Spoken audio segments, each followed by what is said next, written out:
Hey fans, viewers, and listeners, welcome to another exciting episode of Fight Inside Podcast. Our guest for today is Kelsey De Santis, who made history when she fought in the first professional MMA bout in Saudi Arabia. Plus, we will talk about the illegal spike on ONE FC and the 3-belt champion. Do you guys want to be a champ?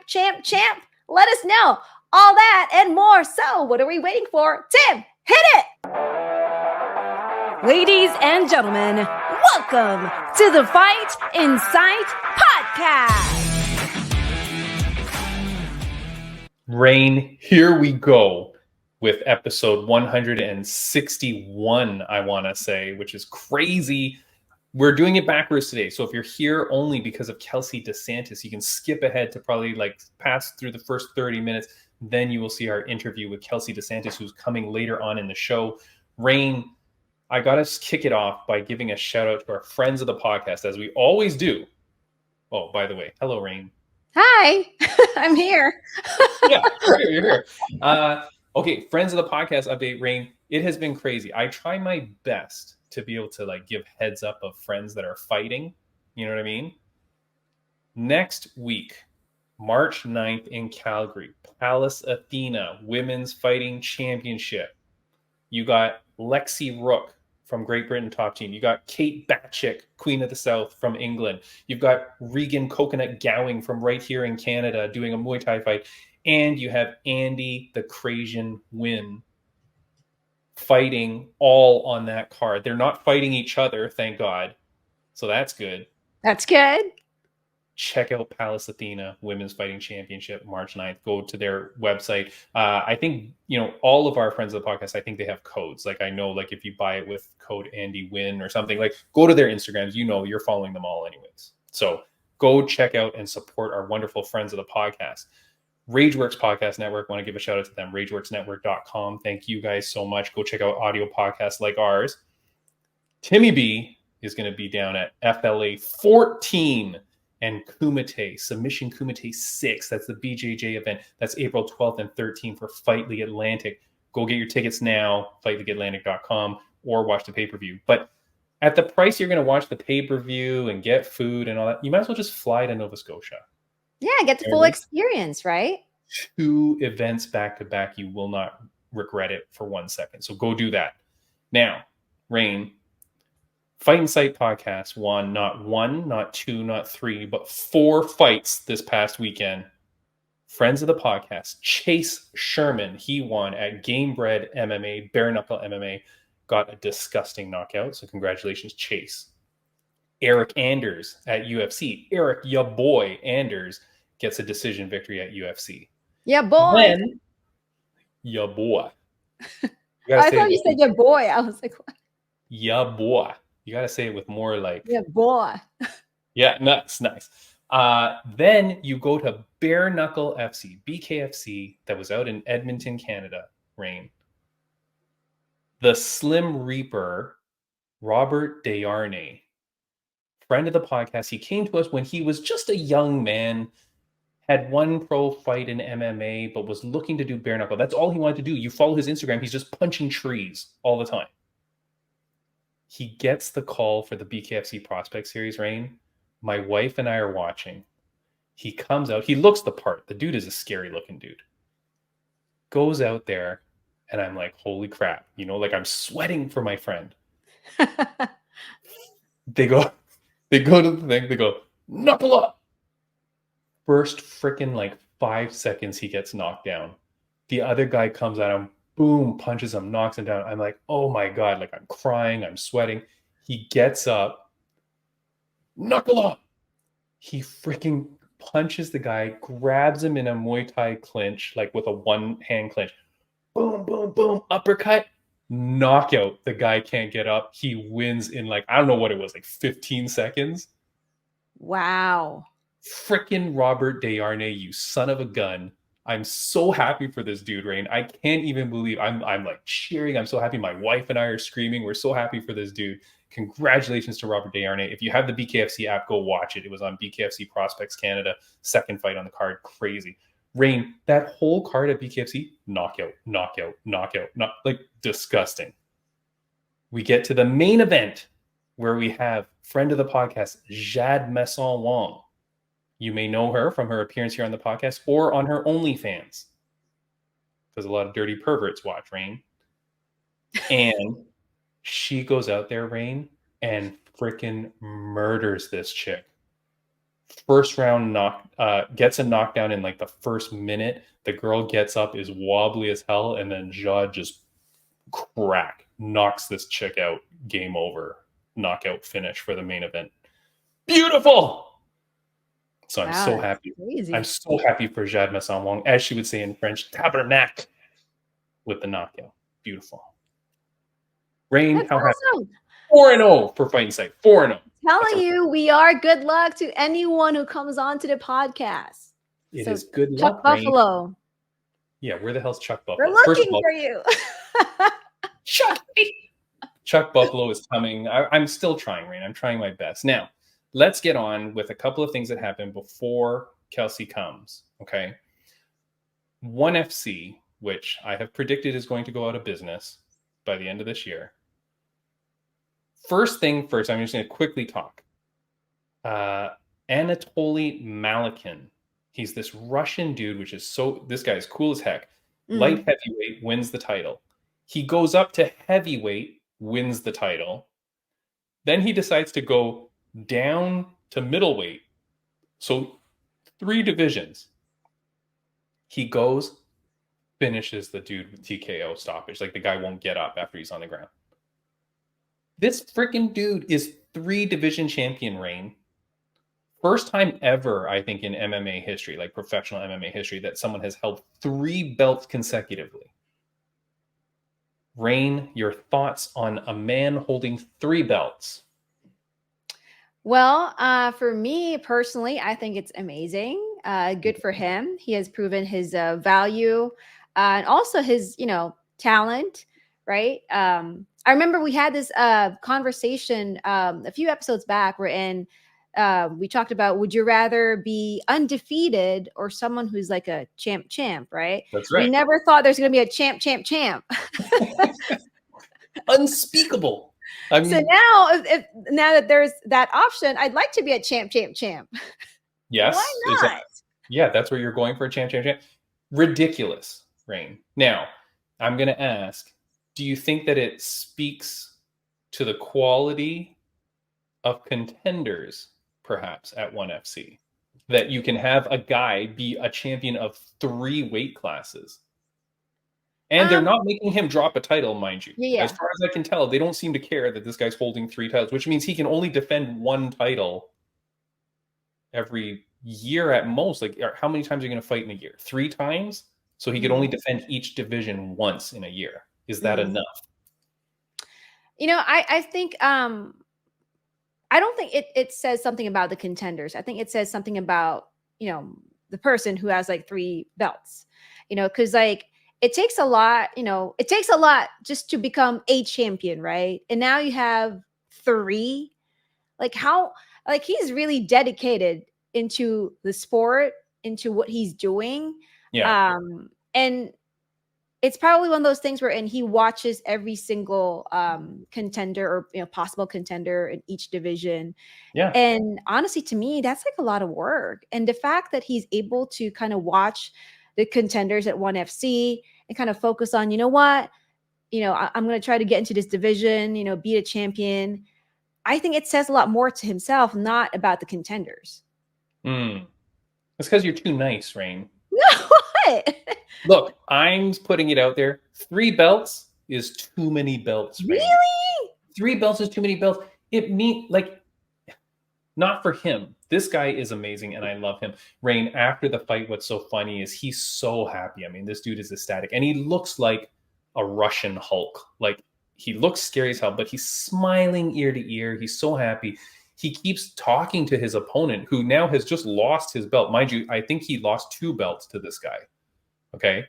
But he's in the ring, and Malik and Anatoly is there, and he's like, hey, thank you, good fight, and keeps him there. Like, the whole time he's doing his interview, keeps him there, and he's like, thank you so much, and he keeps like kind of like punching him on the shoulder, like just guys would do.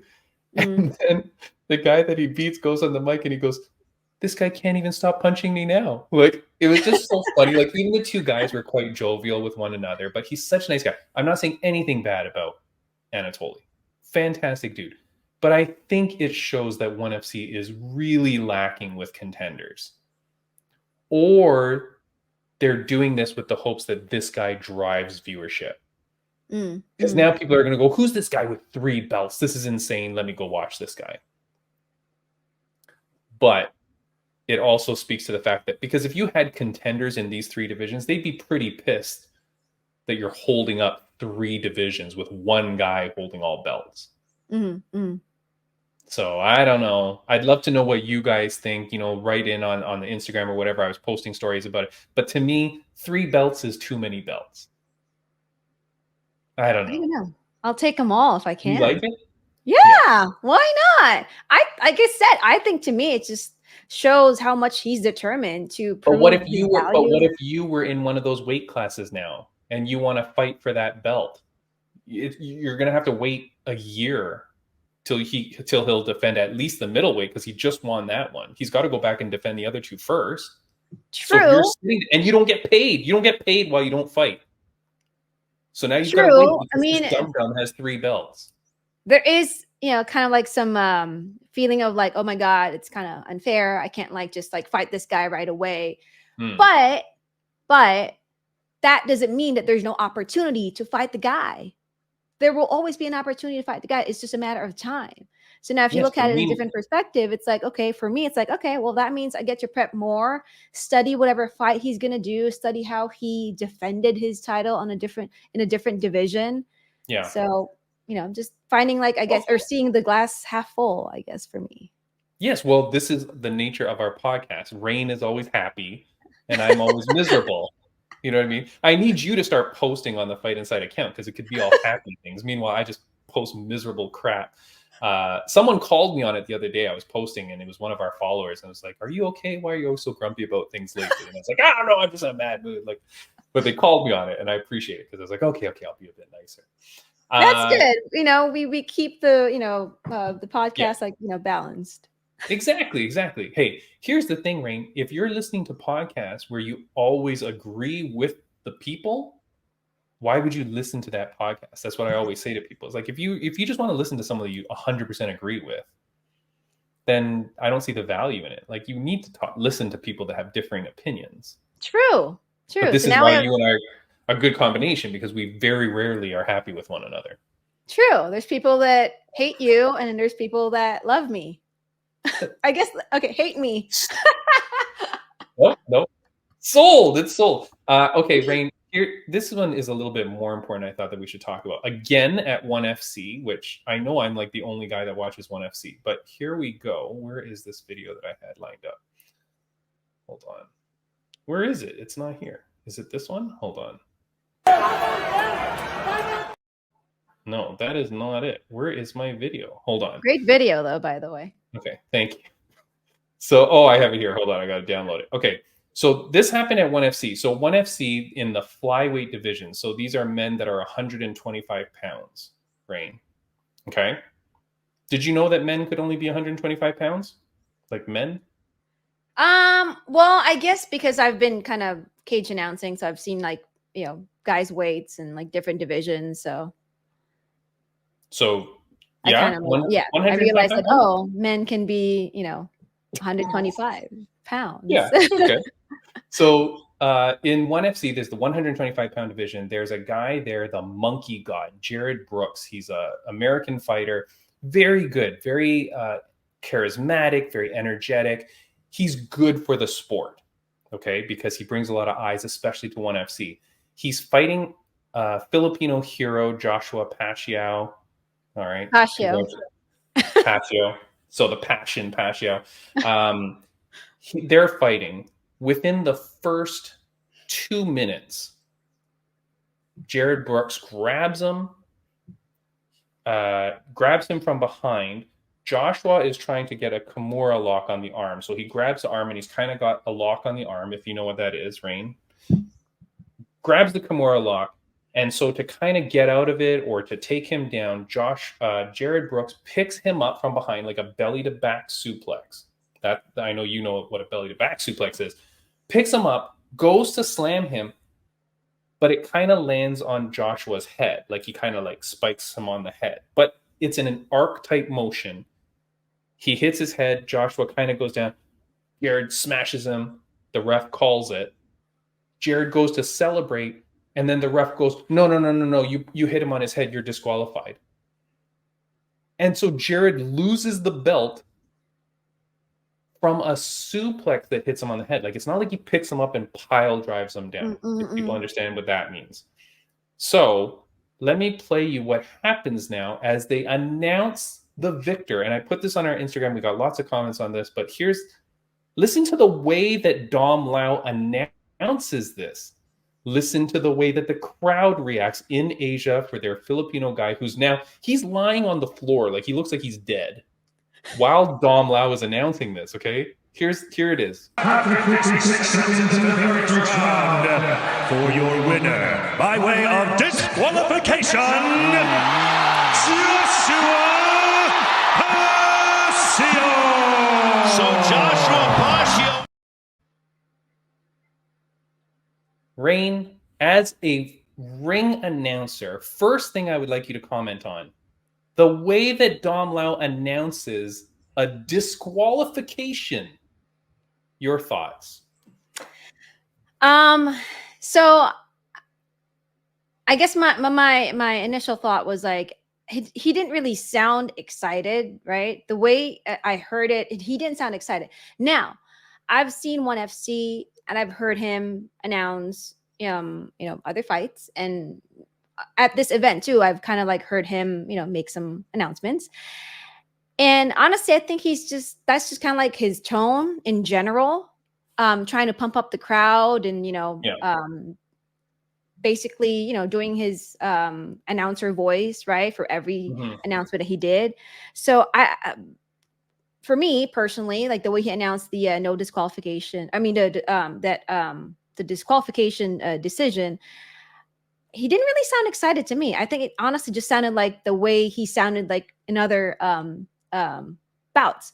Now, it brings me to I guess another level of ring announcing, right? Wherein it's like he kind of I don't know, maybe there's like times wherein you can sound really excited, and then there's times wherein the energy should be different because it's like a different type of decision.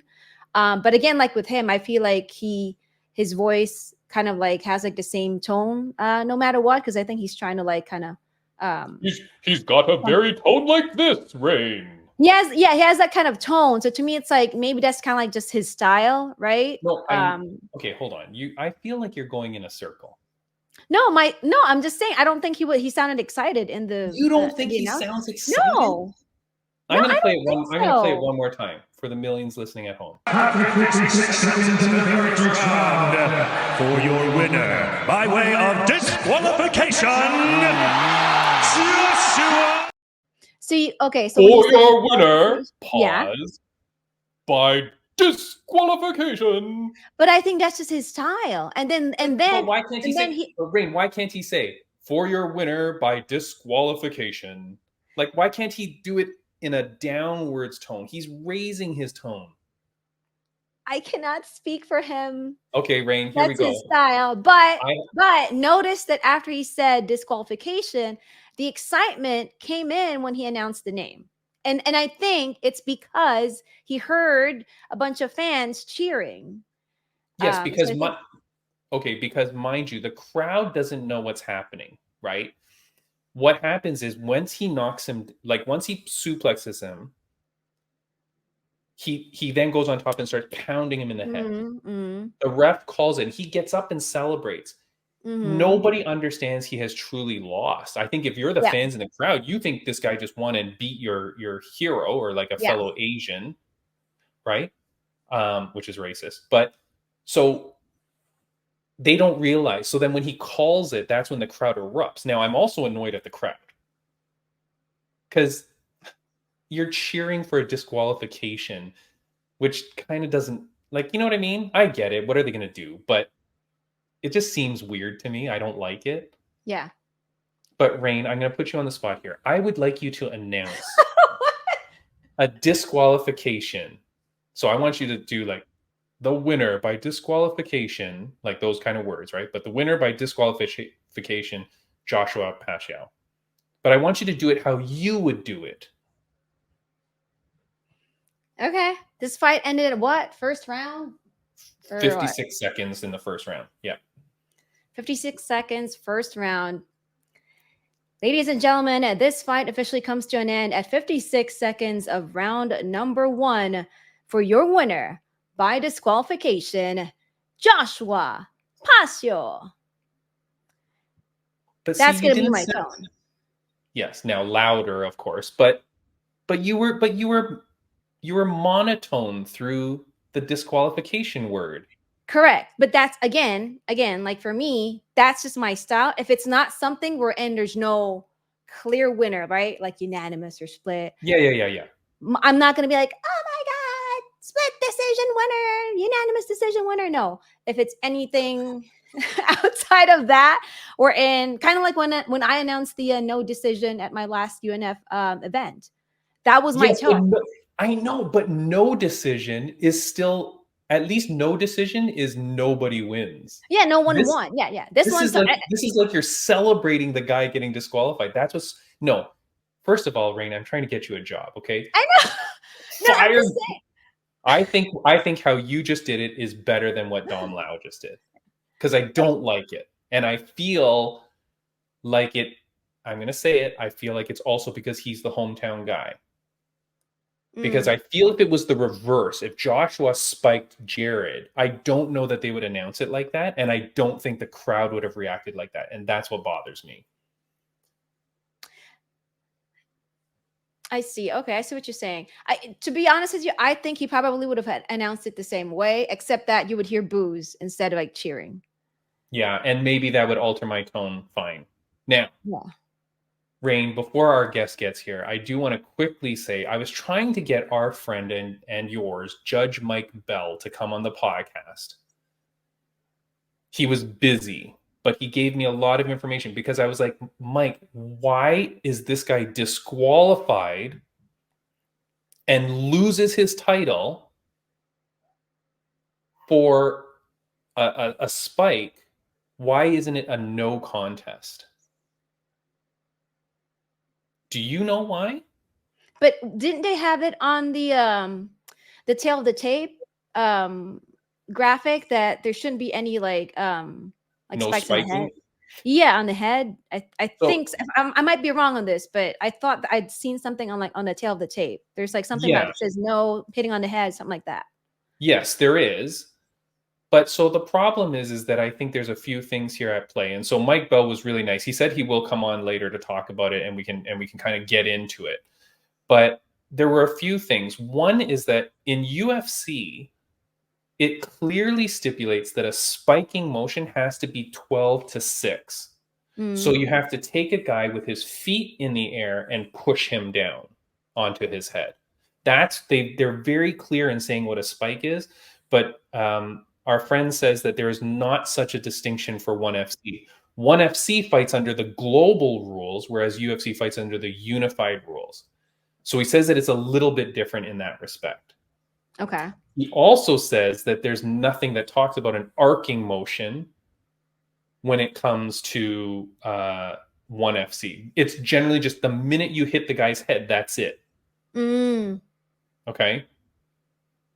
And then he also said that there's really no rule around the whole intentional versus unintentional, because I tried to argue that with Judge Mike Bell. I said, hey, he's doing a suplex. He's not trying to spike the guy. But that's just how it landed. That's how it landed. Yeah. And then I also said, and Joshua's got the guy in a Kimura arm lock. He's trying to enforce a submission. So why is that not the same as when Jessica Andrade slammed Rose Namajunas on her head? These are all things that we must find out, Raine. And I need someone from ONE FC to get on this podcast and explain to me why one of my good, not I'm going to say a good friend, but like a guy that I like, Jared Brooks, just lost his title due to a spike, which does not seem to be like a spike. Mm. So I'm very upset, Raine. I could not be more upset at this. I want to talk about this more, but our guest is here and I'm so excited. Raine, she's down there below, so let's get to it. But look, we're going to talk about this later. I'm going to try and get Judge Mike Bell back on the podcast because I want to talk about the spiking motion.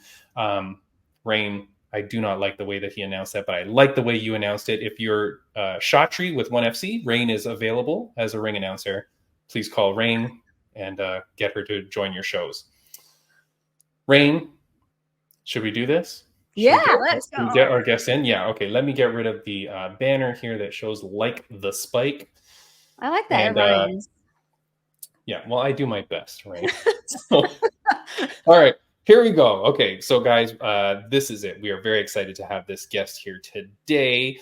And our guest, she is a mom of two and a dog mom and dog lover. She's a former Marine Corps veteran who served in many elite and distinguished roles, including positions in the Military Police Canine Unit and the Marine Corps Martial Arts Center of Excellence.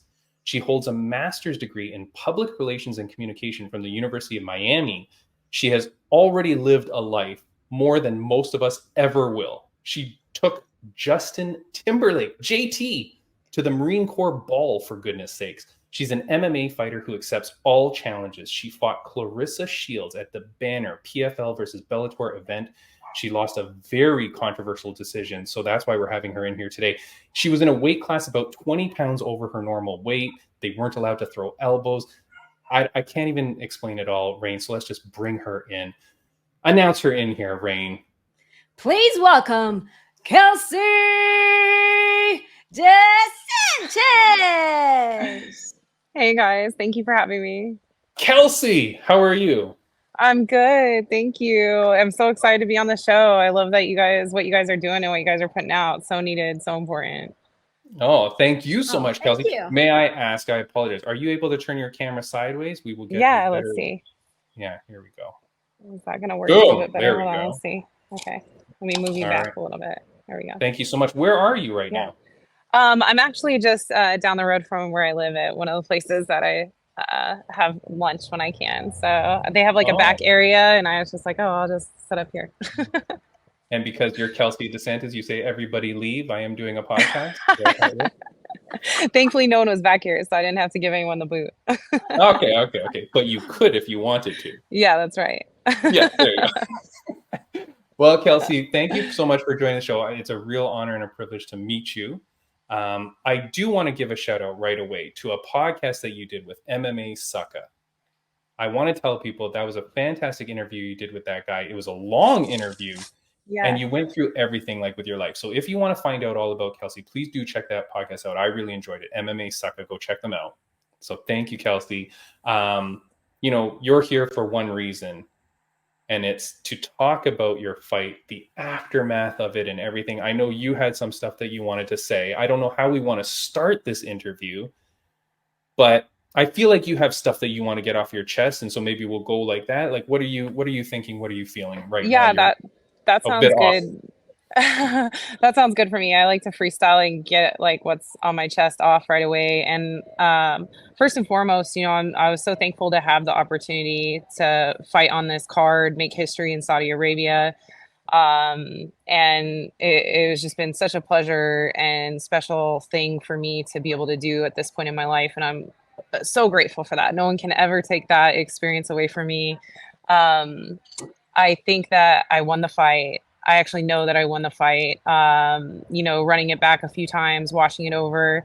By split decision, but I definitely won the first and the third. And it was interesting to see kind of things unfold. Obviously, I knew that Clarissa was the favorite, but to the point where, she's being mentioned as the only woman making history in Saudi Arabia, which I was like, okay, like, you gonna go in there and fight yourself? Yeah. So that was kind of like a tip off from the beginning. And then, the commentary, I mean, there was a lot of things that were just like, okay, this doesn't add up. But Never have I like gone into the cage and then someone tell me to get out of the cage. I was like, what is going on here? Like, Wait. I don't know. Like, I was waiting for the camera guys. They gave me the cue. So I walked out.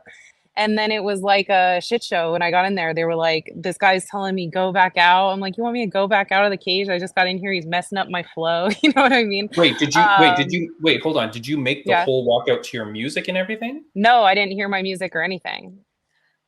So yeah, which, you know, again, this is just one of those things that I was like, from the beginning, I knew that Clarissa was going to be treated a certain way, you know, and that's fine and everything until it comes to actually articulating a decision. That's where I'm like, okay, you know, we can play favorites all you want, but when you look at MMA and where we're at, we're not in a boxing match. You know what I mean? The whole idea of having kicks and takedowns and all these other elements of mixed martial arts, that's what changes the field, really. You know what I mean? In terms of the battlefield. And it was news to me. I found out that this was her third fight, but her third professional fight without elbows. And I understand, like, from my understanding, PFL, you know, depending on what season you're in or what's going on, they do or don't allow elbows. However, I personally think that that's sheltering fighters from the whole perspective of mixed martial arts. That's like going into a boxing ring and saying, you know what, don't use the right hand. We're not going to do right hand punches. And I just think it's so ridiculous, because you get top position like I did early in the first round, and you can cut open your opponent, and that could be a TKO, a knockout right there with the elbows. And I feel like Clarissa's game plan has really been built upon the fact that she's not threatened when somebody is on top, really, because she's defending punches and things of that sort, but she doesn't have to worry about getting cut open by an elbow. And to me, that's just ludicrous. All my amateur fights were full pro rules. We were doing elbows way back then in Virginia, and I even have a knockout with elbows. So it was just kind of crazy to see things kind of come together. That was announced the night before the fight. So it was kind of news. Yeah. You didn't know you couldn't throw elbows until the night before the fight? So technically, no. Me and Brian were trying to figure that out. I was trying to figure out my whole fight camp, right? And they were like, there wasn't really an official answer. Yeah. And then the night before the fight, it's stated that we're the only professional fight with this, and to me, this is a total discredit. If all the men on the card are allowed to use elbows, then why can't the women? You know what I mean? And hold on. Do you think did they say it's because you're women?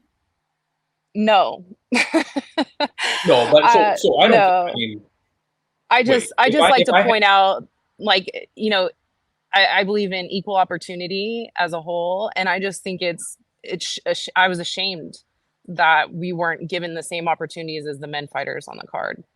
Okay, but hold on. Let's look, Kelsey. I love controversy and conspiracies, right? I create conspiracies almost every week. I'm going to say that if there's a reason there was no elbows, it's because it was Clarissa Shields, not because you're women. Oh, 100%. No, 100%.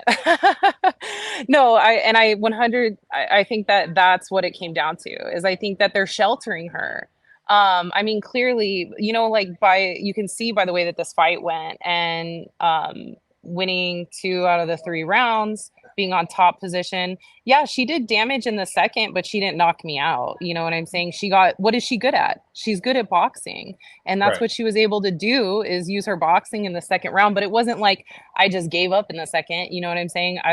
We were doing a lot of on our feet wrestling. I had cage control a lot of the rounds. I got another takedown in the second. She got back up, but you know, she was able to utilize her boxing in that second round. But this is the majority of the way that the first round went, as you can see right there. And if you can imagine elbows from this position, that's a whole different fight. Well, it is funny that you say that, though, Kelsey, because I did my first MMA commentary gig a couple months ago out in East Coast Canada, Fight League Atlantic. Shout out to Derek Clark and Fight League Atlantic. There were amateur fights on the card. And one of the things that you cannot do is strikes to the head of a grounded opponent. And so it's very interesting, because when they got to that position, if someone got to a dominant mount position, you couldn't strike to the head.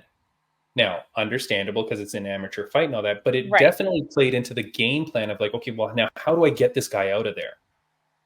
So for you, if you're training up until the day before the fight, you're fighting an Olympic boxer. Obviously, part of the game plan is to take her down, which you did expertly. But then when you get her down, you can't throw the big bombs. Exactly. And that could have been right there, the deciding factor. Like she said, her damage in the second round, apparently, well, first of all, after the fight, you could tell like body language doesn't lie. Her head was lowered. She was defeated. She looked defeated to me in my corner. I was smiling because I knew that I won and she knew that I won. And I screenshotted quite a few of those photos to just make sure. And the whole time her head was low, and that's a telling tale of performance. This is what I wanted to tell you guys is that I am so confident in my abilities, and yes, I should have finished that fight. In the first round when I had the arm off to my left hip, it actually popped twice, and I let up. Looking back, it would have been best to break her arm without her tapping. However, at a white belt level, sometimes I feel like they'll push it too far and don't realize that a break like that, your arm is never going to be the same. Your arm is never going to be the same with a break like that. And so, thankfully, I didn't break her arm for the win, which many people would have done. And it's the referee's job to save the other fighter and to, make sure that they come in. And moving forward, that's definitely going to be top of mind for me. However, I know that regardless of that, I won this fight. And that I am so convinced that I won this fight, along with the fact that I'd love to rematch Clarissa, that I'm willing to say that if I don't end a rematch fight with her, that I would consider hanging up my professional MMA career and just focusing on high-level Brazilian Jiu-Jitsu competitions. So Kelsey De Santis is saying, similar to like a WWE fight, this is loser goes home. Yeah. If you lose, you will no longer fight. Absolutely. Like, honestly, because I'm not just talking losing. I'm talking about finishing the fight, because my goal was to finish this last fight. And unfortunately I didn't by my own hand. But now moving forward, I'm so confident and I know so well that I won this fight and that I'll beat her anytime, any place, that I would love to have the opportunity to rematch her. And if I don't finish the fight, I'll hang up my MMA career, period. You heard it here first, Raine. Kelsey, you didn't break the arm. No. Do you regret not breaking the arm? I thought about it, and at first I was thinking, you know what, I should. This is why I began thinking about possibly I should have broke her arm, is because of her response when her hand was raised. She jumped up and down with true excitement. Her response after the fight is nothing close to what I consider a humble champion. And looking back, I thought to myself, you know what? I should have taught her a lesson and broke her arm. But to be honest with you, that kind of goes a little bit against like who I am. I've trained so much at a high level. I know when a real threat is present. And I wasn't threatened for my life. And I could have broke her arm. And moving forward, I might just, because like I said, I'm committed to finishing fights. And, lesson learned, but especially after seeing the way that she handled the win, I was like, well, to me, this is not champion at all. This is not, there's no emotional intelligence. I think she lacks a lot of respect and understanding of when it comes to being a true martial artist. And if I'm the one to deliver that next lesson, then so be it. Right. Now, I mean, I was surprised because we've seen breaks before in UFC and stuff like that. We've seen girls break their arms, which I've been like so grossed out. And then to realize that there's no rule against it. meaning like you can just get an arm in an armbar and just snap it. Like you don't have to go slow pressure. Right. Which I never knew that. So it's more about a respect thing, and it's about like a martial artist type thing. But like what you're saying, but I mean that it was a tough one for sure. You've put it out there on Instagram, like I saw, and I do want to shout out Brian Butler, your manager, which is who you're talking about from Sucker Punch Entertainment. He's the man. He got us in touch with you. We've had him on this podcast. He's a great, great guy. We're both half Asian, so we share that in common. Represent. Here was, I think, no, it's not this one. Hold on. It was on your Instagram. You had posted some things, and Clarissa Shields had written back to you. Yeah. So this was on your original post, and she says, "Great fight, Kelsey. In my opinion, the ref should have stopped it when you kept turning your head and running. Great arm bar attempt and great way to get the mount, but damage, I didn't get any."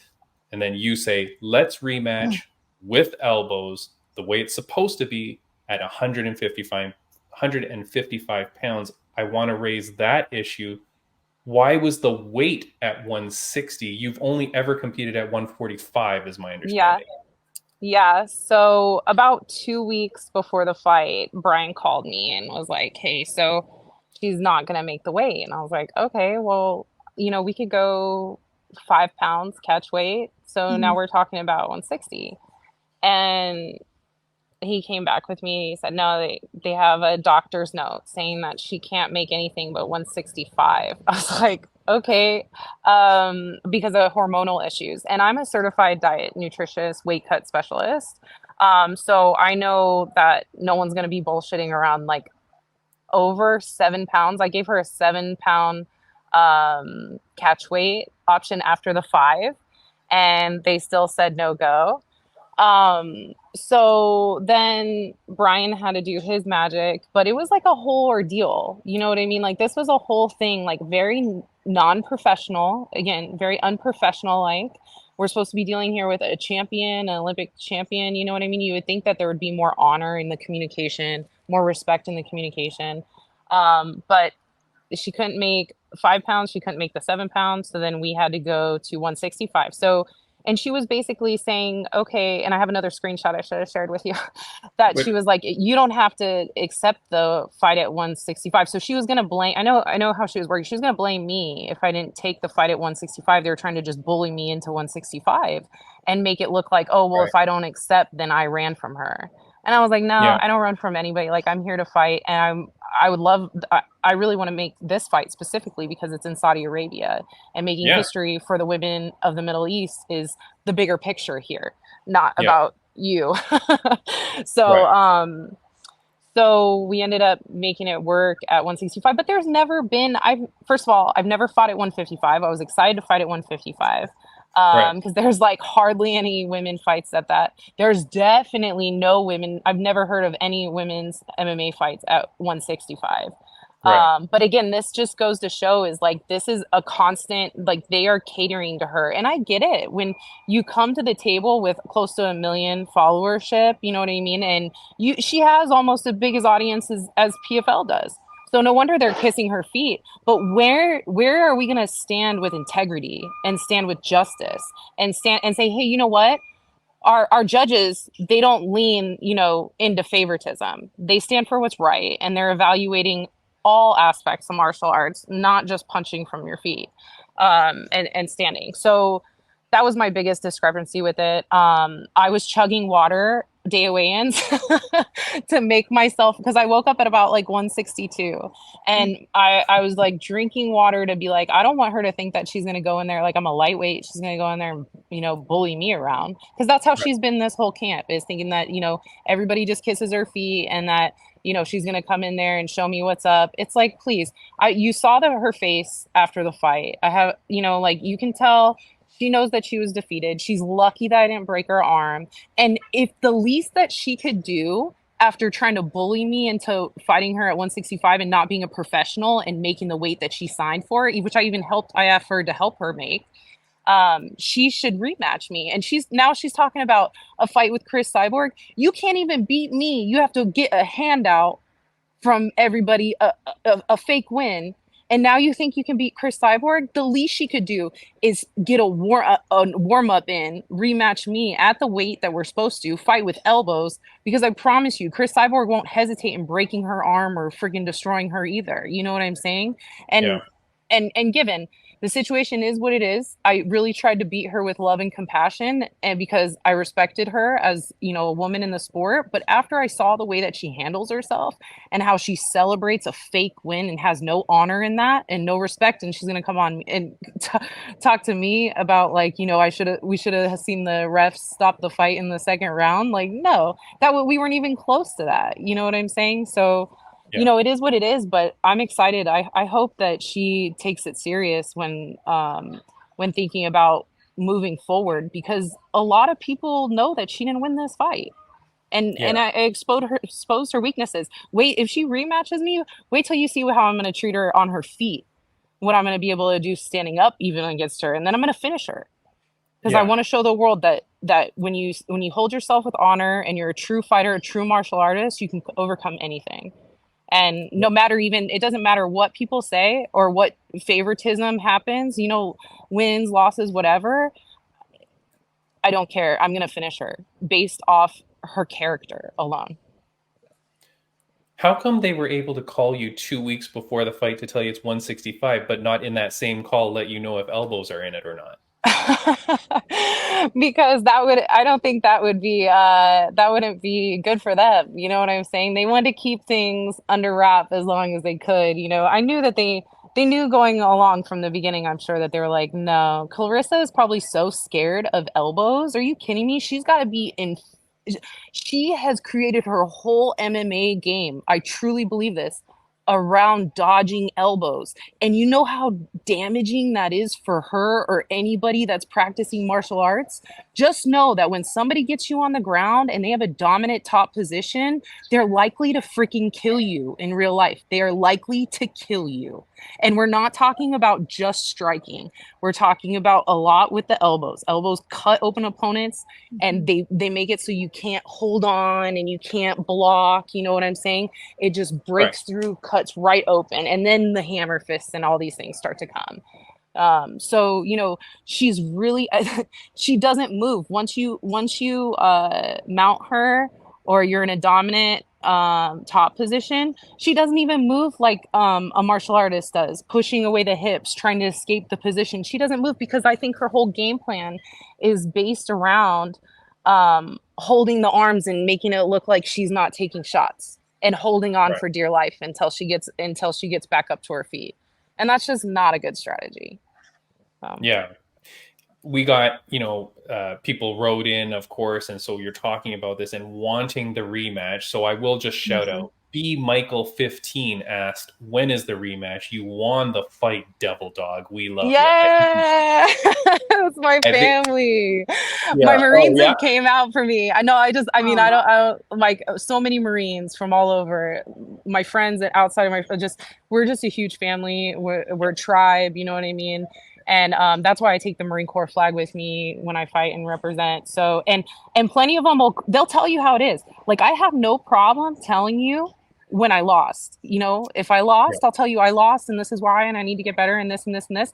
But I didn't lose this fight. And a lot of Marines, they stand up for what's right. We're used to taking shit and, you know, making things happen regardless. And a lot of Marines are like, no, like, you won that fight. We saw it. You know what I'm saying? So you can't pull the blind over everybody's eyes. Not everybody is uneducated and ignorant like a lot of Clarissa's followers. Let's be honest, because we're talking about boxing. We're talking about boxing, one form of martial arts, which I love. I love the sport of boxing, but we are in the new age of MMA. And that's when you have all these different arts and disciplines that you mix together, and it's a hybrid. And you have to be understanding to the fact that, hey, even if she's a 2-time Olympic champion in boxing, of course if she didn't punch me like she did in the second round, why would she even be fighting? She shouldn't even be fighting in MMA, period. You know what I mean? Of course she could do that. But the fact that she couldn't pull off any kicks, and I showed you the stats. The stats they were so bad. Oh my God, they're so bad. Listen, if you look, here's a clear indication. Look over at her ground strikes. 8 out of 8. Bro. Come on, PFL. You can't be lying like this. This is so bad. Her leg strikes, I didn't even throw 18, that's for sure. I think I threw it about 10, landed about 6. I sent you the exact breakdown of where I was at. This is such an exaggeration. She threw 11 leg strikes and landed 9 of them. Bullshit. She landed 0 leg kicks and threw 2. And go watch. I can't believe they still have the video up. I can't believe they still have the fight up because of how bad the numbers, the commentary, everything was positioned in terms of rigging. They rigged the fight for her to win. So. Let me look, I love all this shit, Kelsey. Like, okay. I mean, before you got here, I was saying how baloney there was some stuff happening in 1FC that I'm not a fan of. I want to play this. I recorded this, which was the commentary. I think this is near in the 3rd round, maybe, or at the second. But just listen to this commentary. Raine, this is after Kelsey has definitely dominated the first round. I think this is into the 3rd. You know, there's a lot of top pressure being put on by Kelsey. Yes, the strikes were perhaps in Clarissa's favor in the 2nd, but definitely the 1st and 3rd goes Kelsey's way. Here's the commentary. I don't think either of these fighters should feel overly comfortable that the judges saw this go their way. That's just not overly confident. Like right away, they're kind of playing in, and I've seen commentators do this before, Kelsey. In different organizations where they start to kind of weave a story, perhaps. Yes. Or at least to me, in my conspiracy brain, it feels like that. It feels like they're trying to condition me to go, oh, this fight wasn't close. This fight was close. 100%. It's the same thing that they did when they highlighted the fight. They didn't even have enough highlight reel for her reel that they had to throw in my armbar. That's how bad. And the thing is, the commentary, you're right. And it was crazy because you watch the fight through and you're listening to Chael, and he's like, the fight really depends on the next 2 minutes and 30 seconds of this round, and at which I dominated the whole thing. And, every time he would say something like that, it was like I was doing what they were saying. But would they mention anything about the takedowns or the dominant control that I was executing or my martial arts skills that I was executing? No, they were talking about, you can tell in the first takedown that I got in the first round, they were talking about, didn't say anything about me taking her to the ground with this leg trip. They said, oh, it's just so great. You don't see boxers going into MMA. Well, why don't you? It's because they end up on their back like that in a submissive position, like she was, and they get dominated and they get beat. Yeah. That's why. So can I, okay. And then here's something else. Here's a article headline. This is from Mike Heck Jr. Don't say anything bad about him because he came on our podcast. He's a friend of ours. But the article reads, for those just listening on audio, PFL versus Bellator results. Claressa Shields narrowly escapes massive upset with split nod over Kelsey. Why is this a massive upset? Like why would you, a professional mixed martial artist with plenty of combat sports background, being a Marine Marine Corps, and being everything that you are, it's not necessarily a massive upset. This is like, yes, we're interested in this fight. Yeah. But I feel like even those words continue to give her more clout or whatever the hell the word is. Yes. But painting her in a picture. And it's like, yes, we should be happy for her. We should be happy that people are coming into the world of MMA, taking it seriously, because I'm sure like as a respectable martial artist as yourself, you can say like, hey, I really respect that there's this person coming way out of their comfort zone to fight. But let's call things even, Steven. Like this was not Claressa Shields like you said, this is not Clarissa making history here. The two of you were making history, right? Exactly. How, with all this being said, I watched her interview on Ariel Helwani. How have you been treated by the promotion, by PFL or /Bellator? Like, have they spoken to you? Like, what is the feeling from them? Have they ghosted you? I am so thankful you asked this question. This is so interesting to me because You mentioned a little bit about my background, and I do have my degree in public relations, my master's degree in public relations and communications, and I've worked both in the private and public sector. And so I hyper analyze teams. I love looking at teams and how they operate. And I would be surprised. I want to find whoever it is. I don't know where the agenda is being passed down, or if somebody really doesn't like me. But I would love to figure out, like, I mean, I did find out from a few insiders, and it was kind of hush hush, that a few of them wanted me to win. They really did. And but they like couldn't say that. Do you know what, like, how weird is that they couldn't? They were like, oh, but don't like tell any, you know what I mean? Like, don't let anybody know that we really want to see you win. Like, and that's so bizarre to me, because the integrity of the sport, like, you should be just as much celebrating and promoting the two women who are there to make history in Saudi Arabia. You really should. Right. I had a guy that was on our return flight back, and he like came up to me, shook my hand, and he, you know, just like everybody, you won that fight. I'm so sorry. You know what I mean? And he's like, you know, I was contracted to do YouTube videos. But we were all confused when you got on the scale, because we're like, are we going to get to interview her? And no one said anything. Like they only got to do interviews with Clarissa. Clarissa was the only one that did like open workout stuff. And like, I totally get it. You know what I mean? She has a following. People, you know, and it's great, like you said, to have, you know, people from boxing come into MMA. That's what we want. Yeah. And that's why I celebrated from the beginning the fact that she's stepping out of her comfort zone. But why do we have to compromise our integrity and our values? Because I'll tell you what, I've had a lot of friends that have unfollowed PFL because of what happened. Or they've been like, this is bullshit. You know what I mean? And they're not afraid to say it. And I mean, neither am I. But I love the promotion. I think it's amazing that they are, you know, the acquisition of Bellator. I think it's incredible. The fight was amazing. Like, the venue, they did it right. They really did. The one thing that the biggest discrepancy that I have with them is I don't know who's running their public relations or their media and their intent, because that all has to be in synchronicity.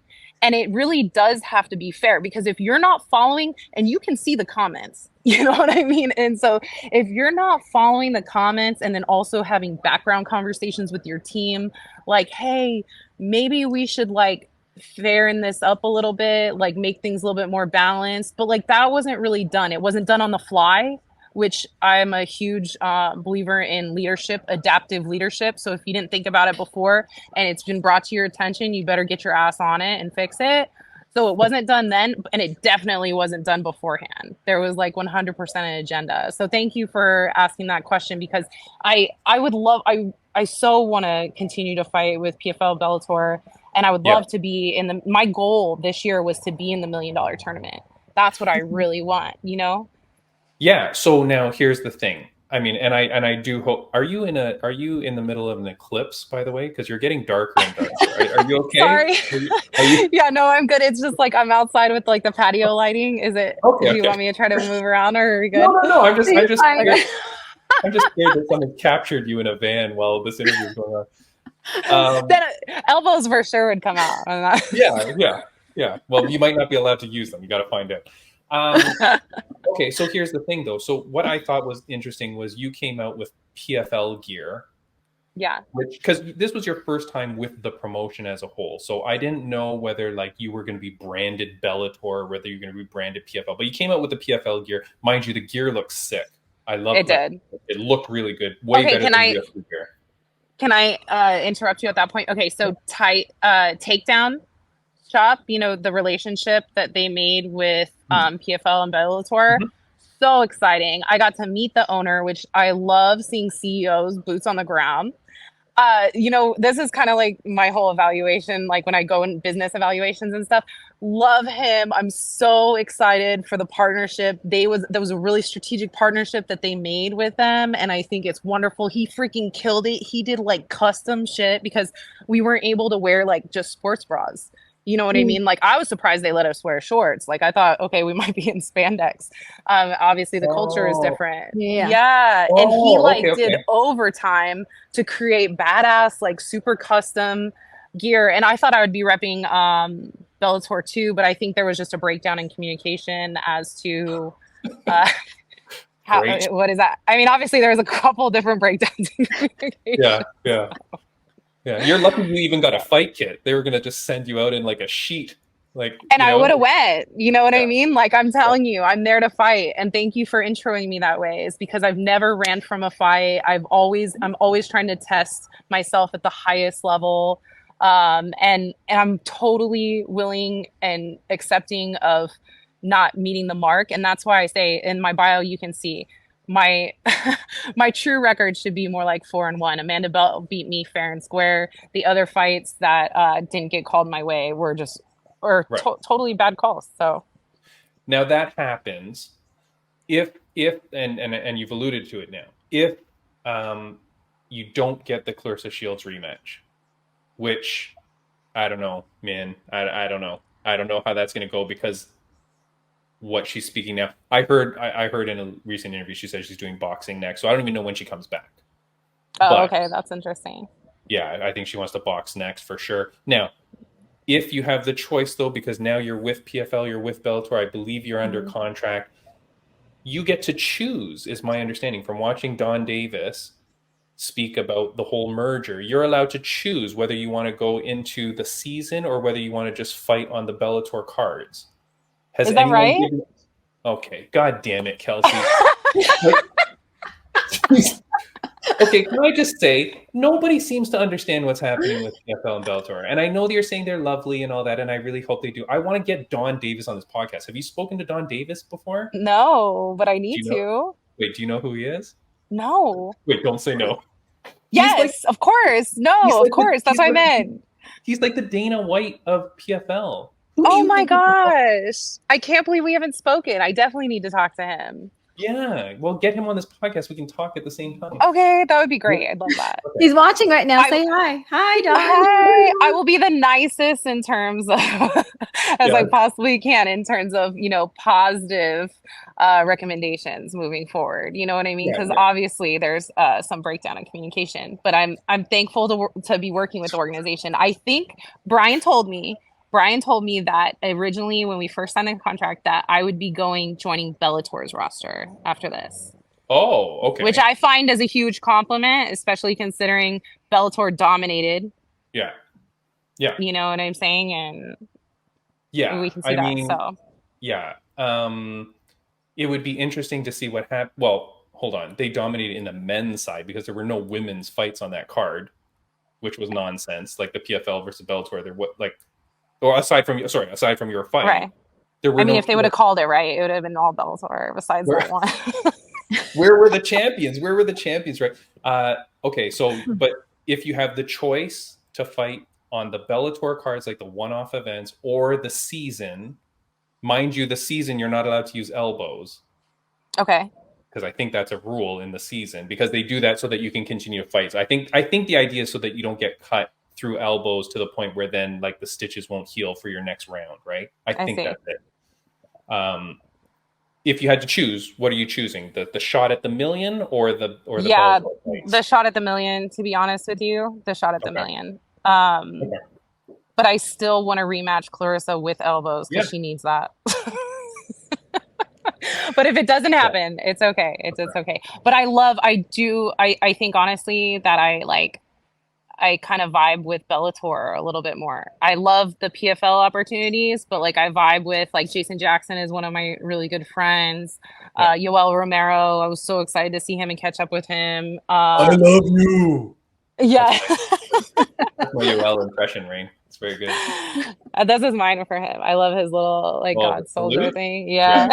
Soldier of God. I love that guy. Where are you now? Where are you located? I'm in Boca, in Florida.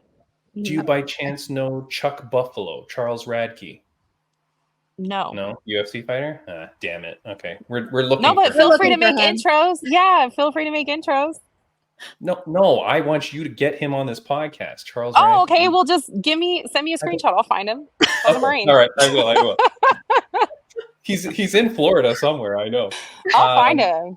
I did want to say, we had plenty of people write in. I'm sure many of them were your friends, and I apologize if we can't get to all the fan questions, but we're running out of time. I don't want to keep you too long, Kelsey. You are wonderful, by the way, and I really do hope that you come back on the podcast. Oh, I'd love to. You guys are both wonderful. This was so fun. Thank you. Thank you for being the ones to hear me out. And I know a lot of people were looking forward to listening to this, so I appreciate you guys.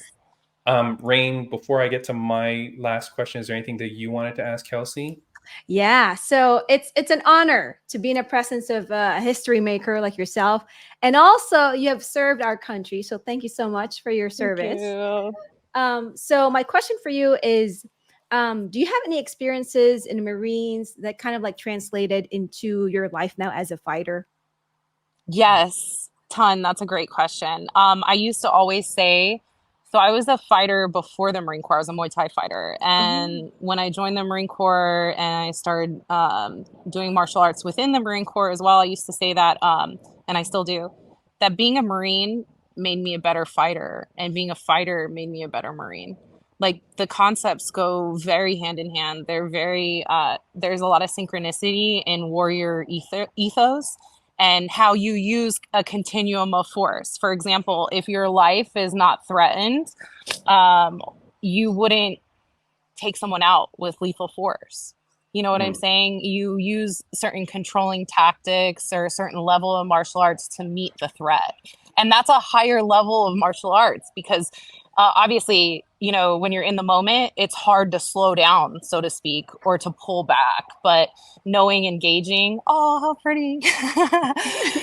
That's so cute. But yeah, knowing, engaging, but also like being a Marine, that is something that is like embedded in us, like honor, courage, and commitment, and the true warrior ethos of being a good fighter and a good martial artist, like they go hand in hand. So that's a great question. Thank you for asking. No, thank you for your service. Thank you for your support. No, it's incredible. Raine, I'm telling you, that interview that I heard, and when I was researching about Kelsey, like to find out about your life, Kelsey, is crazy. Like everything that you've accomplished in your life is fantastic. On that point, and you're talking about your military service, we did get one question from Mr. Poolseidon.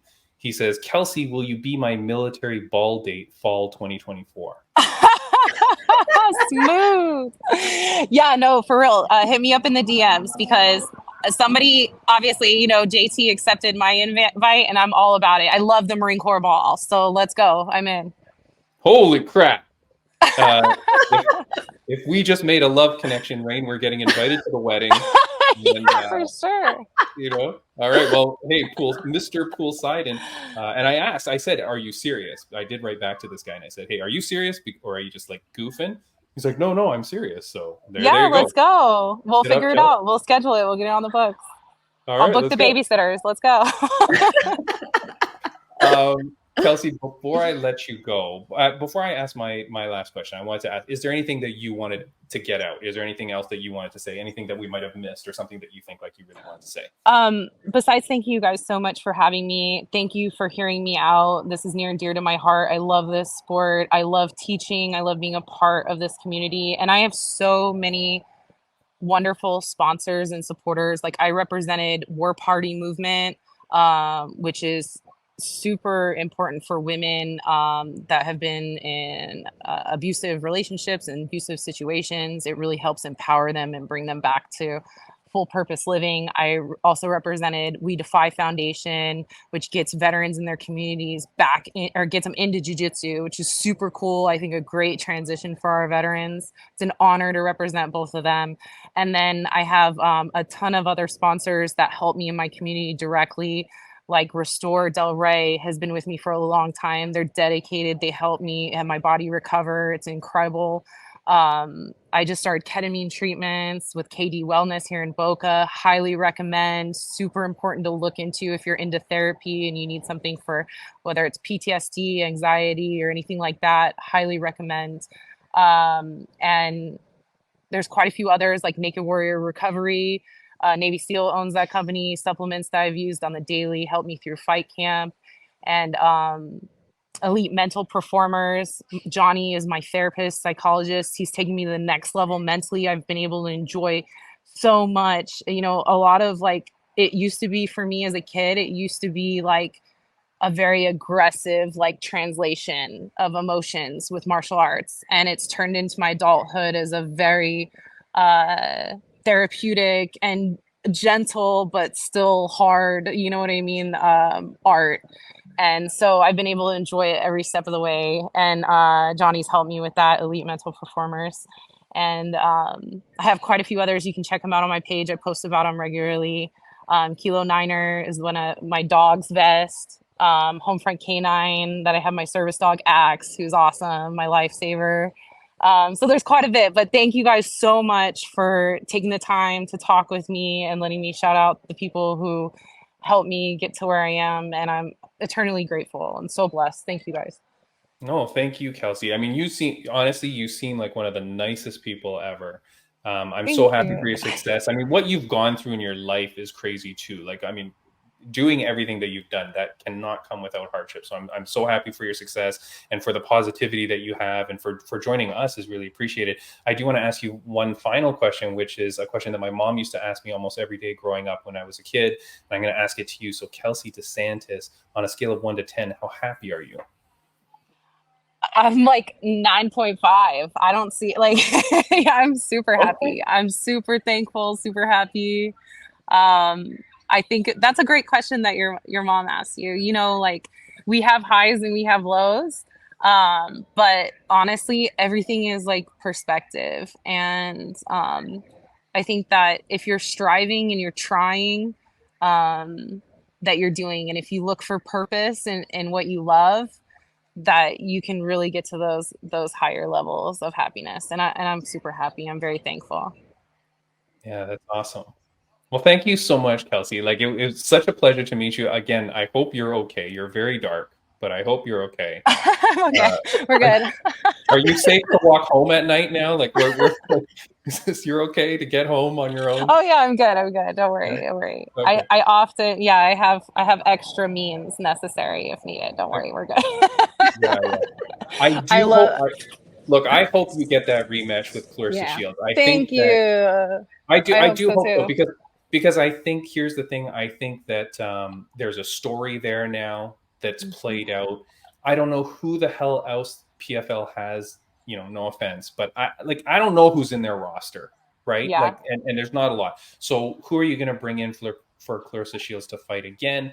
This may be the thing for her, because at least there's a story there. They can build it up. They've got some drama online. They've got the drama. There's definitely, you're 100% right. There's definitely beef there now. Like, and there wasn't before, but there is now. And honestly, if she's talking about trying to go after Cyborg next, the least she can do is make 155 and fight me and put a stamp on it.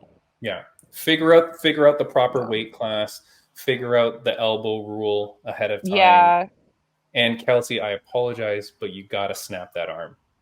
I'm going, trust me, it's on now. Like, forget about it. It's going to pop, and the ref's going to have to save her. Yeah. You got to pop it. Kelsey, thank you so much for joining the podcast. Really, really appreciate it. Thank you. I really hope that you come back before your next fight, before the season, whatever it is. Let's figure it out. If you see Don Davis, be nice to that guy.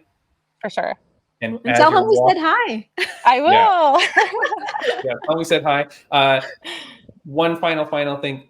Who should we have next on the podcast that you know? Who's a cool person we should have on the podcast? Oh my gosh. Well, I love Jason Jackson, and he just won another one of his fights. You know what I mean? Like, I met him.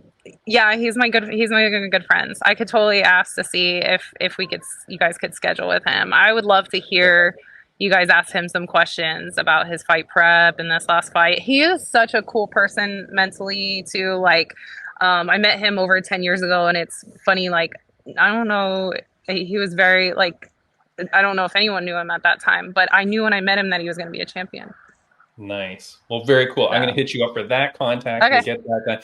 But Kelsey, thank you so much. All the best to you. Have a wonderful day. And thank you. Same to you guys. Good luck in the future. You're going to kick ass, and we're here for it. Yeah, let's go. I'm excited to see you guys again. Thanks. Bye. Thank you. Bye-bye. that is our interview with Kelsey De Santis. Good luck to her, man. Geez Louise, I'm so excited for it. Guys, this is going to end our episode. Next week on the podcast, we've got a champion in our midst. We've got Shannon Clark, the LFA flyweight champion. I showed you her video last week. It was where she possibly murdered a girl, but this is a quick clip of it.